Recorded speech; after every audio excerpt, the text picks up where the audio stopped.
শুরু করছি room number 108 নং পার্ট 3। দেখতে দেখতে আমরা পৌঁছে গেলাম জমিদার বাড়ি।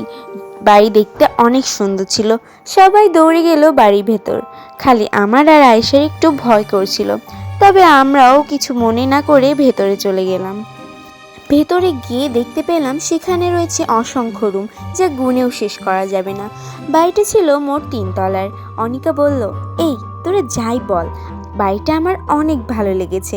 জিম বলল, হ ভাই, এত সুন্দর বাড়ি আমি জীবনেও দেখিনি। তখন আমি আয়েশার দিকে তাকালাম এবং আয়েশা আমার দিকে তাকালো। আমি বুঝতে পারলাম আয়েশা একটু ভয় পাচ্ছে। ও বুঝতে পারলো যে আমিও একটু ভয় পাচ্ছি। তখন সুহান বলল, এই তোরা এত কথা বলিস কেন, চুপ করে থাকতে পারিস না? তখন আলিফ বলল, আরে ছেড়ে দে ভাই, মেয়ে মানুষ বলে কথা। আমরা একটু রাগান্বিত চোখে তাকাতেই আলিফ বলল, সরি ভাই, সরি, ভুল হয়ে গেছে।